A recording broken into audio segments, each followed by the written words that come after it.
सल्तनत उस्मानिया का क़याम 1258 में अर्तगल के यहाँ एक बेटा पैदा हुआ। वालिदैन ने उसका नाम उस्मान रखा। इसी उस्मान की तरफ उस्मानी सल्तनत मंसूब की जाती है। जब 1299 में अर्तगल का विसाल हुआ तो उसने अपने बेटे उस्मान को अपना नायब मुकर्रर किया। ये इसी साल की बात है जिस साल हलाकू खान की क़ियादत में मंगोलियों ने अब्बासी खिलाफत की दारुल हुकूमत बगदाद पर हमला किया। ये बहुत बड़ा और अजीम हादसा था जिससे उम्मत मुस्लिमा को गुजरना पड़ा। एक ऐसी उम्मत जो अपने गुनाहों और नाफरमानियों की वजह से कमजोर हो गई। तातारियों ने दिल खोल कर खूनरेज़ी की, बेशुमार इंसानों को कत्ल किया, माल व दौलत को लूटा, घरों की एंड से एंड बजा दी।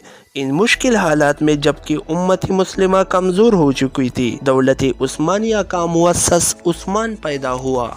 जब बेज़ंतीनियों ने बोरसा मद नवास अदरक के नसरानी अमरा को 1301 में दौलत उस्मानिया के मुअस्सस उस्मान से जंग करने की गरज से एक सलीबी मुआहिदा तश्कील देने की दावत दी और नसरानी अमरा ने इसकी दावत पर लब्बे कहते हुए इस नवाजी सल्तनत को ख़त्म करने के लिए इक्का कर लिया, तो उस्मान अपनी फौज को लेकर आगे बढ़ा, खुद जंगों में घुस गया और सलीबी फौज को तितर बत्तर करके शजाअत व बहादुरी का मुजाहिरा किया। उस्मानियों के नज़दीक इसकी बहादुरी ज़रबुल मिसल बन गई। उस्मान जब अपने कौम का रईस आज़म मुकर्रर हुआ तो उसने बड़ी दानाई का मुजाहिरा किया और सुल्तान अलाउद्दीन के खिलाफ मदद की। बहुत से नाकाबिल शिकस्त शहरों और मजबूत किलों को पता करने में इसका साथ दिया। इसी वजह से सुल्तान अलाउद्दीन ने इसे बड़ी इज्जत दी और इसे अपने नाम का सिक्का डालने और अपने महता इलाकों में अपने नाम का खुतबा पढ़ने की इजाज़त दे दी। उस्मान के ज़ेर-नगीन इलाकों के करीब बसने वाले लोगों को जब इस बात का इल्म हुआ कि वो दीन इस्लाम का एक मुखलिस सिपाही है तो वो इसकी मदद पर कमर बस्ता हो गए और एक ऐसी सल्तनत के सतूनों को मुस्तहकम करने के लिए उठ खड़े हुए जो इस्लामी दुश्मन नसरानी सल्तनत के सामने नाकाबिल उबूर दीवार बनकर खड़ी हो गई।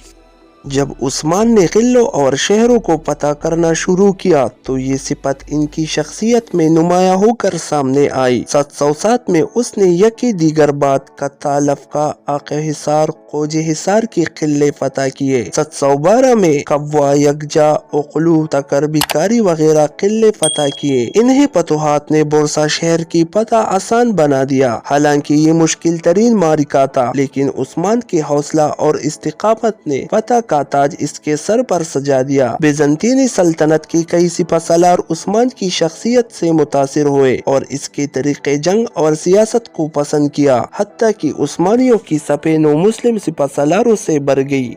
दौलत उस्मानिया के बानी अमीर उस्मान की जिंदगी जिहाद और दीन से इबारत थी। उलमाए इस्लाम अमीर को घेरे रहते थे और सल्तनत में शरई अहकाम की तनफीद और इंतजामी अमूर को मनसूबाबंदी की निगरानी करते रहते थे।